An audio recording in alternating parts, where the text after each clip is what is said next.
Hey, my name is Blake Levi and welcome to today's video where I'll be helping you level up your defending ability in FIFA. To kick things off, we'll look at two of the most important mechanics when defending. And these mechanics are jockey defending and player switching. So, jockey defending is a tool that allows your defender to remain face up with the player on the ball, and it will help you mirror your opponent's movements. You can use this to force your opponent into unfavorable spots, leading to interceptions or poor passes. And you perform it by pressing the L2/LT button, and to mirror your opponent, you use the left stick. If this doesn't make sense to you, then think of it like this. When you want to keep the ball as close to your body while dribbling, you press the L1/LB button, right? Now, this is a counter to that. If you want your defender to maintain balance and not get beaten easily, you'd use jockey defending. Typically, jockey defending alone does have a massive impact on your player's running speed, meaning while you're using jockey defending, your player will be slower than if they were just running. To help with that, you can press the sprint button or R2/RT while jockey defending, and your player will move faster, not at full pace but faster than if they were just jockey defending.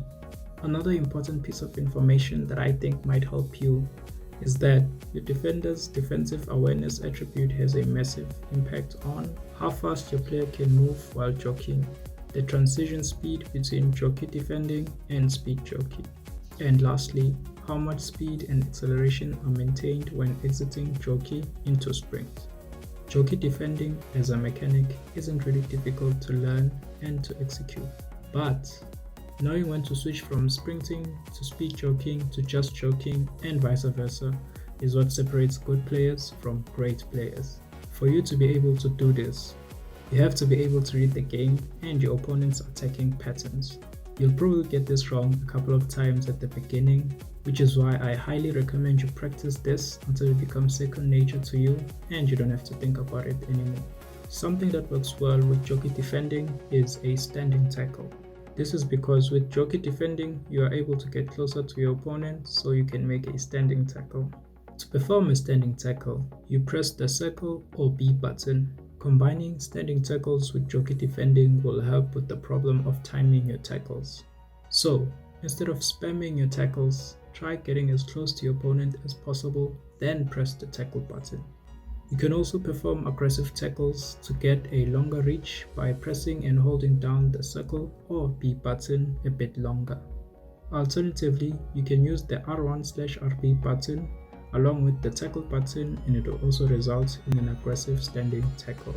This is best if you're trying to reach the ball that is a bit further away from your player. Another downside with this is that it doesn't guarantee that you'll have the ball even if you've successfully performed the tackle. Most of the time, the ball will bounce away from your player. The second topic we'll look at is player switching. This refers to your ability to switch between your players while you're defending. In FIFA 23, there are a lot more methods you can use for player switching than in previous games. Namely, we have L1/LB switching, icon switching, right stick switching, and player rotational switching. We'll look at each one and how you can perform them.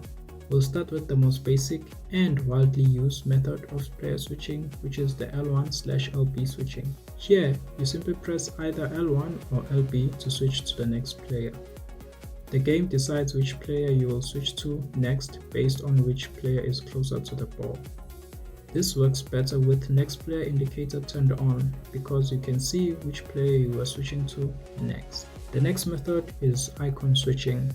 To perform this, you press down on the right stick and 4 icons will pop up on top of 4 of your players' heads, where each icon will have an arrow facing one of the 4 directions, and you flick the right stick to the same direction as the corresponding arrow of the player you want to switch to. So, if you wanted to switch to this player, you'd flick the right stick downwards. With right stick switching, you're using the right stick to switch to a different player. There are a couple of factors that contribute to the success of this method, and these factors are your point of reference and the type of right stick switching you are using. So, by point of reference, I simply mean where you'd base your right stick switching from. There are 2 point of references you can choose from. Of course, you can't use them at the same time, but you can choose one or the other. These points of references are player relative and ball relative. With player relative, the player you are currently controlling will be your starting point. Think of the right stick as that player, and when you flick it in the direction of a different player, then you'll be controlling the other player. For example, if you wanted to switch to a player on your right, you'd flick the right stick towards the right. Same thing if the player was directly ahead of you. You'd flick the right stick forwards towards that player. This works in any direction, so you can also flick your right stick diagonally.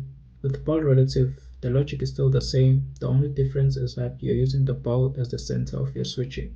Between these two reference points, neither is better than the other, it's all a matter of preference.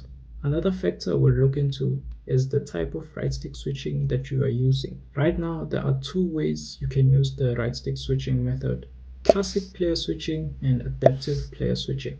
So, the difference between the two is that with classic player switching, you can't switch to a player further away. So, if there is a player between the player you are currently controlling and the player you want to switch to, you'd have to flick the right stick twice. Adaptive player switching does eliminate this problem by allowing you to select a player that is further away. To do this, you have to flick and hold the right stick in your desired direction a bit longer, and an indicator will show up to help you select your target. Again, with this, I suggest you try both and see which one works for you and your playstyle. The last method you can use is player rotational switching. Now this is a bit confusing. Even I had a hard time trying to understand how it works, but the easiest way I can explain it is that it's basically you switching who you're going to switch to next. So you're changing where the next player indicator will go to. Only when you press the L1/LP button will you switch to that player. And with that, if you've made it this far in this video, then all I can say is thank you very much, and I will see you guys in the next one.